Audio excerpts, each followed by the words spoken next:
다시 한번 답답한 과정으로 돌아오겠습니다. 검찰 얘기입니다. 자, 최재경 민정수석 이제 거의 한 달 가까이 대통령을 모시고 있습니다. 가장 위기에 빠진 대통령과 함께한 민정수석 그냥 웃고 말겠다고 말합니다. 손소 변호사님, 이게 어떻게 된 겁니까? 네, 그동안 최재경 민정수석이 갑작스럽게 왜 사의 표명을 했는가, 그 원인이 무엇인가, 이유가 무엇인가 굉장히 궁금증이 많았는데요. 여기에 대해서 청와대의 한 관계자가 굉장히 참고할 만한 이야기를 내놨습니다. 자, 최재경 민정수석 지금 얼굴 보이고 있는데 사의를 표명했잖아요. 임명장 받을 때니까 나흘 전쯤 되겠군요. 그렇습니다. 불과 5일 만에 사의 표명을 했기 때문에 굉장히 참 도대체 왜, 이유가 무엇인가 너무나들 궁금해들 많이 하셨는데요. 이런 이야기를 했습니다. 첫 번째로 현 상황의 심각성을 박근혜 대통령에게 알려주고 싶었다. 그런데 박근혜 대통령을 만날 자리가 만들어지지 않았다라는 굉장히 충격적인 이야기를 했는데요. 이제 자리조차 만들어지지 않았기 때문에 민정수석으로서 더 이상 할 일이 없는 상황이었다라고 답답함을 측근들에게 토로했다고 합니다. 아니요, 지금 대통령이야말로 피의자로 입건이 됐고 대면 조사를 받으라고 검찰로부터 압박받고 있습니다. 그러나 나가지 않기로 결정했군요. 이럴 때 민정수석이 대통령과 대화를 못한다면 이건 어떻게 되는 겁니까? 사실은 최재경 수석은 이 사안을 대통령이 어떤 대면 조사를 검찰이 직접 받고 그런 선에서 검찰이 지금까지 해온 수사 정도에서 예를 들어서 기소 중지 정도로 하는 걸 아마 염두에 뒀던 것 같습니다. 그래서 사실은 그렇게 하기로 했었는데 검찰 수사를 대하는 청와대의 태도가 지금 그 유영하 변호인을 내세워서 마치 검찰의 모든 수사 결과는 사상 누각이다. 다시 말해 황당한 소설이다라는 식으로 본인이 가장 몸담았던 그리고 후배 검사들의 신망을 받는 특수부 검사 출신으로서 이런 검찰의 수사를 철저히 부인하면서 조사를 거부하는 청와대의 변호인 역할을 해야 되는 이런 상황이 본인은 감당하기 어려웠기 때문에 본인이 나는 이러한 검찰 수사에 대해서 후배들의 수사 결과를 부정할 수 없다. 내가 그만두려는 이유는 딱 한 가지다. 이러한 본인의 검사로서의 어떤 자존심이랄까 이런 상황을 토로를 했다라는 얘기가 알려지고 있는데 이러한 상황을 강경한 노선으로 뒤집는 청와대 이런 부분에선 더 이상 자신이 할 역할이 없다. 이렇게 본 것 같습니다. 제가 이 기사를 보고서요.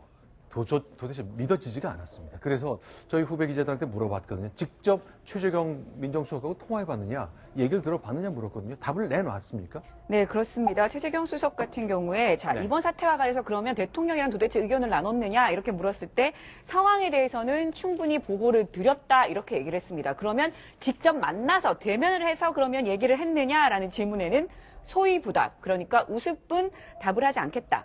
말들이 많다 이렇게 얘기를 했습니다. 이 답을 보면 만났으면 만났다라고 얘기를 할 텐데 만났다는 말을 하지 않는 거죠. 그러면 만나지 않았을 가능성이 굉장히 높다 이렇게 판단할 수 있는 거죠.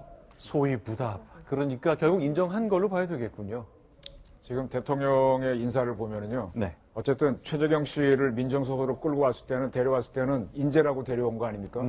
그 삼국지에 여러분 많이 보셨지만은 제갈공명을 쓰기 위해서 삼고초려를 하면서 유비가 자기 사람 만드는 대목이 나옵니다. 그 과정에서 그 이후에 소통 과정에 얼마나 또 노력이 서로가 있습니까? 그러니까 대통령께서도 전 최재경 씨를 데리고 오든 누구를 데리고 왔으면 뭔가 지침을 주고 대화를 하고 해야 되는데 이게 없었다는 얘기잖아요. 이렇게 되면 국가가 위기에 빠집니다. 이걸 어떻게 해야 되겠습니까? 참 난감하네요.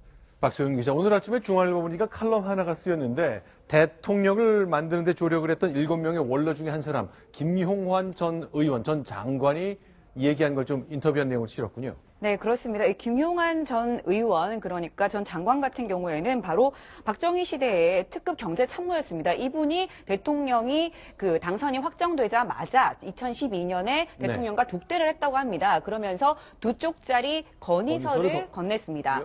경제제도약과 전략 방안이었는데요. 여기는 경제부총리를 다시 부활시키자 이런 내용이 담겨져 있었다고 합니다.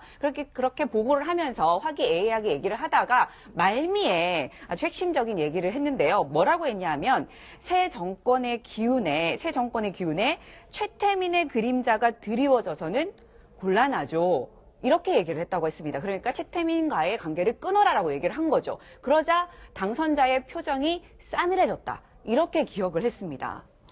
자, 대통령의 표정이 싸늘해졌다. 그러니까 최태민이라는 것을 그야말로 아버지 때부터 선대부터 박정희 대통령을 모셨던 근대화의 주역들, 원로가 된 분들마저도 최태민의 이름을 거론하는 것을 대단히 불편했다 그 뜻이군요. 네. 그러니 뭐 문고리 3인방 얘기할 수 있겠습니까? 예. 저 김영삼 대통령 초기에 네. 상당히 실권을 많이 행사했던 그 김현철 씨, 네. 그 아들이 여러 가지 인사나 국정에 이거 하는 데 대해서 좀 막아야 된다라고 건의를 했다가 네. 그 김영삼 대통령한테 상당히 미움을 받았던 네. 사람대로 공신들이 있습니다. 네. 그 예를 들어 김덕용이라든지 뭐 네. 그러나 그럼에도 불구하고 YS 정권 내내 이분들이 결국은 또 일정 시기에 역할을 했어요. 근데 네. 박근혜 정부에서 어떤 지금 그 최태민, 최순실 씨에 대해서 이 끊어야 된다라고 건의하는 자체가 아까 얘기했듯이 정말 그 풍파를 같이 해온 김용환이라는 그 어떤 고문력마저도 네. 완전히 차단당했다. 네. 여기서 박 대통령이 어쨌든 최태민 씨 부자에 대해서 언급하는 자체를 완전히 그 영린을 건드리는 것으로 했던 이런 네. 그 후과를 지금 말하자면 겪고 있는 거 아닌가 이런 생각이 듭니다. 자, 독대는 이루어지지 않았고, 그 다음 예전에 있었던 원로와의 독대도 싸늘한 표정 때문에 결국 무산이 되고 말았습니다.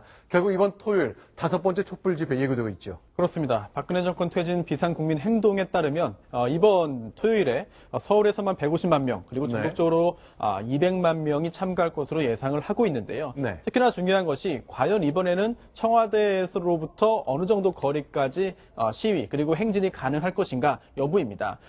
그동안 이제 그 지지난주에 있었던 3차 집회에서는 이제 900m 정도 거리였고요. 네. 그다음에 점점 더 가까워졌습니다만 여기서 차단했기 때문에 청와대까지 900m 앞에서 차단이 됐고, 그렇습니다. 그 다음에 지난주에는 이제 정부 서울 청사 정도이기 때문에 460m, 그리고 또 삼청로에서도 400m 거리로 이제 지금 확인할 수 있는데요. 네. 이번에도 청운효자동 주민센터까지 집회를 하겠다, 행진하겠다라고 신고를 했습니다. 하지만 여기에 대해서 아직 경찰이 어떤 네. 반응인지 알려지지 않았고요. 만약 이번에도 경찰이 청운효자동 주민센터까지 갈 경우에는 너무나 큰 문제가 예상되기 때문에 안 된다라고 네. 하더라도 혹시 또 법원에서 이러한 또 처분에 대한 집행 정지를 할 수 있기 때문에 이번에 경찰의 반응, 또 여기에 대한 집행정지 신청 여부, 또 집행정지 신청할 경우 법원이 과연 어떤 판단을 할 것인지까지도 지켜봐야 될 것 같습니다. 자, 그러니까 여기가 청운동이고 효자동 있고 이제 주민센터 앞 요 정도까지 결국 시위대가 접근할 수 있도록 허용해달라고 요청한 것이거든요.